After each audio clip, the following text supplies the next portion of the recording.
প্রেম ভেঙে গেলেও বন্ধুত্ব অটুট থাকবে এরকমটাই বলেছিলেন স্বস্তিকা মুখোপাধ্যায়। সৃজিত মুখার্জির সঙ্গে স্বস্তিকার সম্পর্ক সবারই জানা। তবে টলিউডের এই জনপ্রিয় জুটি একসময় তাদের সম্পর্ক ভেঙে ফেলেন।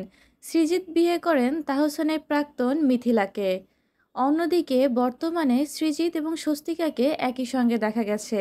স্বস্তিকা বলেন, সৃজিত এখন অনেক শান্ত হয়ে গিয়েছে। আগে যখন আমরা একসাথে ছিলাম তখন সৃজিতকে আমি প্রায় সময়ই বার্থডে উইশ করতাম। রাত 12টার পরপরই আমি তাকে ফোন দিয়ে তার জন্মদিনে শুভেচ্ছা জানাতাম।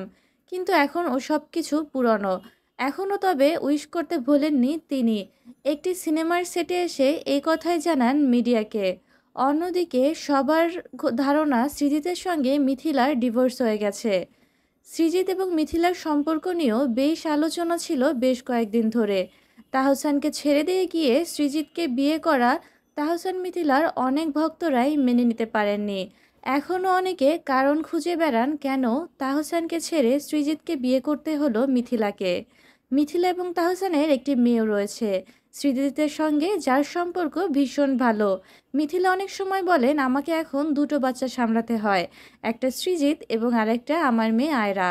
অন্যদিকে মিথিলার স্বামী সৃজিত এবং স্বস্তিকাকে একই সঙ্গে একটি প্রতিবাদী মিছিলেও দেখা গিয়েছিল। বর্তমানে সৃজিত এবং স্বস্তিকার সম্পর্কের টানাপোড়েন দেখে অনেকেই ধারণা করছেন সৃজিত মনে হয় মিথিলাকে এবার ছেড়ে দিয়ে আবার তার পুরনো প্রেমের কাছেই ফিরে গেছেন।